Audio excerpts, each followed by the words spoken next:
Matchup 10 with Sean McVay and Nick Sirianni. First drive of the game, Matthew Stafford looking for Davante Adams, but he is intercepted by Zach Bond, and that gives the Eagles the ball in really good field position. And Tim, it's a 4th and 1 and 3. They go for the tush push, they get it, but officials are supposed to be looking for these false starts, right?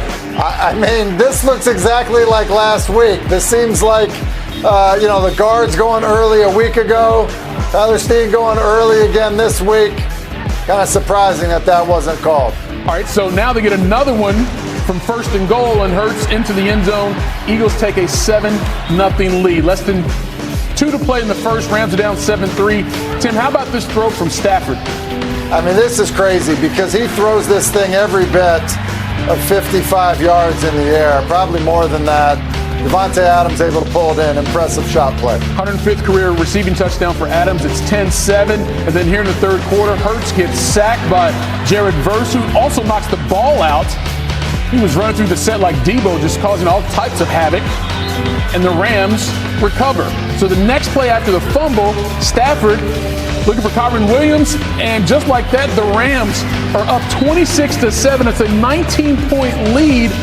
But here's the thing about the Eagles, Tim. They have been resilient for years, and Hurts and A.J. Brown start working a little two-man game. Yeah, two-man game is right. Anytime he was isolated, Hurts was going to him.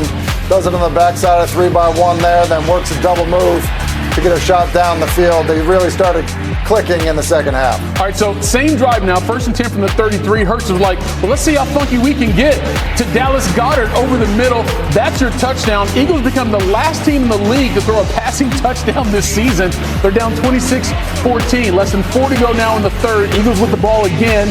Guess what it is? Another tush push, another first down. So now, Tim, it's 2nd and goal from the 9, and Hurts gets A.J. Brown in the end zone. Yeah, just so strong, so physical, the moment of truth. That's why you go to A.J. Brown in those situations. So now it's 26-21 in fourth quarter. Joshua Carty out for a 36-yard field goal attempt. It's blocked by Jalen Carter. And now the Eagles keep the game 26-21. They got a chance to take the lead. Hurts to Brown. Does he break the tackle for the first down? Yes, he does. Gain of 23. And then, Tim, from here, though, you got to get it in the end zone. You do, and that's why you go to the Slim Reaper right there. They're just so good. Like, just able to work a little stick route. Good, accurate throw by Hurts. So L.A. looking to respond. Stafford to Puka Nacua. That's a crucial first down. And then Carty comes out to attempt a 44-yarder that would put them up and potentially win the game. The ball is spotted. The kick is away. It's blocked! It's blocked! It's picked up by the Eagles. Running with it is Davis. 30, 20, 10, 5, touchdown! Game over! From potentially losing the game to winning it like that, Rams give up a 19-point lead, their largest blown lead since 2014. Just comes out to the basics, the details. We knew he was on short low. Just had to block it, get up there. I'm 6'6", for God's sake. I gotta get my hands up. But I couldn't do it without a push on my brothers, man. Boys got to push. Ball on the ground, scoop and run. Scoop and score, man. You ran the whole way. Yeah, man. Speed never left. But, man, what a game, man. What a game. Electrified a whole city. Can you believe that? Maybe, but it's a good day today.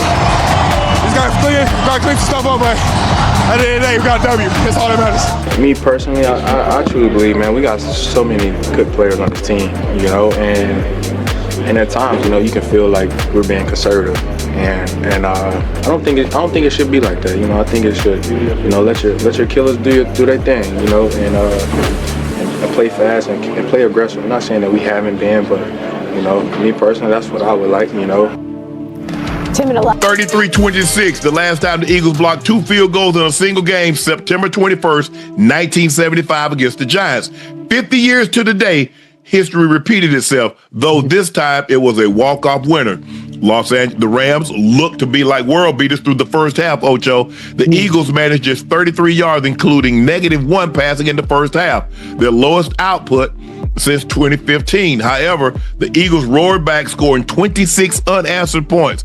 And in the end, the Eagles managed to pass for more than 200 yards. The Rams, 196. I think the Rams only had 33 yards in the second half. Yeah. The Rams fell apart. in the game, and the weak secondary was a big reason why. This is what the Eagles are going to have to do, Ocho. Teams are not going to let Saquon beat them. Hey, they're not going to let Saquon beat them. Yeah. Okay, go ahead. Go ahead. No, go ahead. I want to hear what you want to say, but go ahead. I was so excited, I was so excited watching this too. At the half, everybody talk about, oh, he got negative, whatever it may be. He might have been 4 for 8 for 17 yards. My tweet at 2:18 at the half was, Jalen Hurts will be able to prove himself with this arm this game, and that makes me happy so he can quiet the doubters.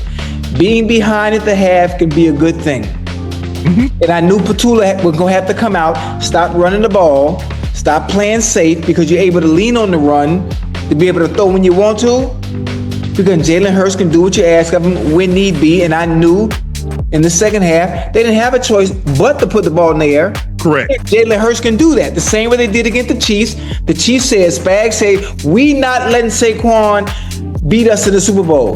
What did Jalen Hurts do, Went to his what? He threw it. So people thinking I'm Nostradamus or I'm this damn prophet because of what I said, because they was down 19 or whatever they was down at the half. But I knew it was going to happen. The defense is already good enough. The defense is already good enough. All they have to do, and Petula have to call plays for AJ goddamn Hercules Brown and Devontae small man Smitty. And you're going to be all right. Reaper, just get him the ball. It's not that hard. It's simple. Hurts was 21 of 32, 226, 3 touchdowns, no interceptions. Saquon was 18 rushes, 46 yards, but it was A.J. Brown in the second half. He had 6 catches for $109 and a touchdown on 10 targets. Devontae Smith had 8 for 60 and a touchdown. I have a question, Yeah, go ahead. How come, and it's so funny, in the second half, I came back and I followed up on a tweet and said, listen, I told y'all what Jalen Hurts was going to do, but Petula called a great second half. And then all the people was, all the Eagles fans like, man, Petula ain't called nothing. Jalen Hurts was calling them plays. I mean, listen, give the offensive coordinator credit. Give him credit. Y'all don't like his play calling. You didn't like it this week. You didn't like it the week before, but they continue to win the games. That was his play calling. I think now he can trust Jalen Hurts to be able to do something a little different outside of what they normally do. Matter of fact, open up the goddamn game with the pass. Why can't you play the second half in the first, like you did the second half in the first half? Or why not play like that all 4 quarters? It'd be interesting. You ask yourself, like, why we didn't do that? Sometimes you're in desperation. And when you're desperate, you resort and then you throw the ball and you get the ball to your best players. They should always try to get the ball to A.J. Brown and Devontae Smith. But for whatever reason, hey, they hard-headed. They're going to run the football and do all this other stuff. And then when the rubber needs to meet the road, you got 2 playmakers. You're like, you know what? Let's go ahead and put the ball